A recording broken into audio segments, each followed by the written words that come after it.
This is Lisa from Mobile Tech Review, and let's talk about the Apple Fall event that just happened. iPhone 8, iPhone 8 Plus, iPhone 10, that's the iPhone with the X, it's pronounced 10 for those of us who are wondering, and also the new Apple Watch Series 3 with and without LTE. Oh, and there's a 4K Apple TV too. Gee, Apple finally noticed that 4K is a thing, right? So, I'm not at the event, but this is for those of you who didn't have the time to sit and watch a 2-hour live stream and want to know what's up with the new iPhones. First, the iPhone 8 and 8 Plus. There's no S model in between this time around. And from the front, they look an awful lot like the existing models. Same screen sizes, 4.7-inch and 5.5-inch, same resolution display. They look the same from the side even, but what's going to change is the back. The new iPhone 8 has a glass back in the iPhone 8 Plus. So why is that? And by the way, it's multi-layer and hardened glass, supposedly. This is so they can support Qi wireless charging, which is an established standard. Qi wireless chargers are on the market, so as a shocking moment, you don't have to buy a proprietary Apple accessory to wirelessly charge the iPhone. Even Samsung Qi wireless chargers are going to work. So that's a great thing. That's something that people have loved on other phones for years. You can finally do it now. Now, next year, Apple will have their AirPower Mat, which is their own Qi charger that's a big oval and can charge not just your iPhone, but the Apple Watch they hope you bought too, and your AirPods. Right now, Qi doesn't support charging multiple devices with one pad, so Apple's actually working on developing that. It'll be out next year. Likely we'll start to see it for other manufacturers too.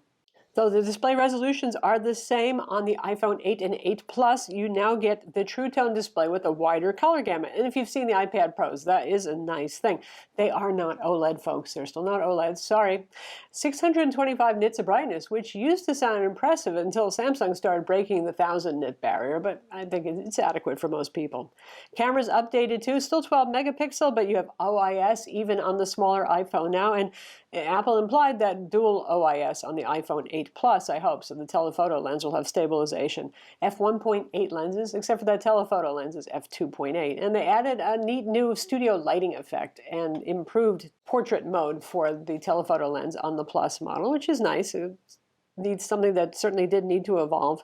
Pricing has crept up. Your basic iPhone 8 smallest storage capacity model is $699. The Plus model starts at $799. There's only two capacities now, 64 gigabyte and 256 gigabyte. If you want to move up to 256 gigabyte, then that's another $150. The standard gold color is gone. You have space gray. I guess they're not trying out that glossy black. That was a challenge because of all the scratchiness. But you have space gray, you have silver, and you have what they call gold, but is really the pinky rose gold color. So 3 colors to choose from. Apple's A11 Bionic CPU, yes, they really called it that, I couldn't make that up, is inside, which they claim is up to 70% faster than the A10, and it handles a lot of the advanced image processing that's going on for the cameras, so hey, it's going to be put to good use. Pre-order starts September 15th, and it'll be available in stores. I'm sure there'll be a mad rush to get them, though, on September 22nd. More excitingly, the iPhone 10, or the one that has the big X, for those of you who've been reading about it but not hearing it spoken because we have to wait for Apple to make it official as to how to pronounce it. I guess there never will be an iPhone 9, and now that means. Well, the rumors and leaks were pretty accurate, what you've seen, that near bezel-free design, the kind of unibrow above the display where there are a bunch of sensors. There's an infrared sensor for doing facial recognition. There's a dot sensor that maps 30,000 points on your face for the new Face ID facial recognition, which they need because they did indeed axe the home button, which was the Touch ID button. So it's going to be doing facial recognition now. It actually flunked when they tried to do a demo of it on screen, but they claim that it's even more secure than Touch ID, which has a 50,001 chance of being hacked. This is supposed to be 1,000,000 to 1. So it actually, you can't fool it with the photograph. It uses those IR sensors to look for blood vessels underneath the skin, so a mere photograph won't do it. It sounds like it could be secure. How well is it going to work? I don't know. Certainly, it is the future. You just want to be able to look at your phone and have it unlock. Sort of like Samsung and other makers were trying to do with iris unlocking, but that's usually not so quick and not great for eyeglass wearers. As a result of this, well, we have to have new ways of getting around, don't we, without a home button. So you're going to have to swipe up to go home, swipe down to get control center, and so on. From multitasking, you've got more swipes. It's sort of like WebOS. The WebOS paradigm for navigation is just never going to quite go away. I'm not so sure if usability isn't suffering just for the cosmetic beauty of having a full screen glass display.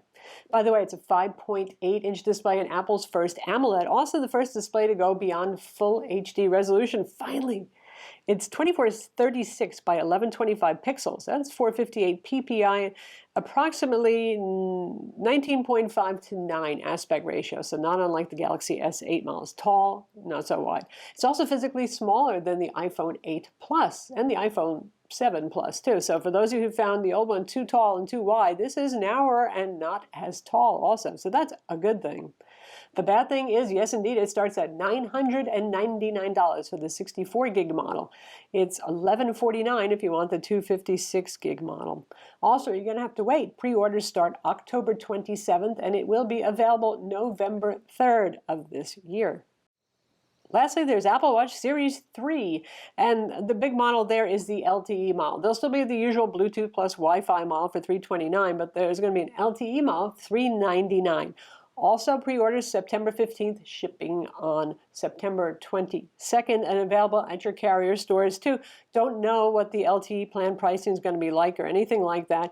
You still do need an iPhone as a companion to it. Alas, it is not iPhone independent, but you can do things like stream Apple Music wirelessly. I'm sure Spotify, using the Spotify app for the Apple Watch. WatchOS 4 comes out on September 19th, and that adds some health monitoring stuff, particularly for heart monitoring. It now detects your resting heart rate using accelerometer and stuff like that versus your active heart rate. It can tell you if your resting heart rate suddenly goes very high. Say you're watching Stephen King's It in the theater.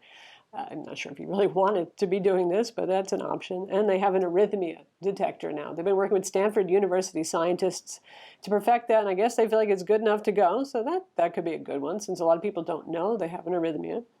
That's it for Apple's announcements. Now you hopefully know what you need to know if you want to go ahead and pre-order it or not, or read and watch more. I'm Lisa from Mobile Tech Review. Be sure to subscribe to our YouTube channel for more cool tech videos. Thumbs up if you like this vid.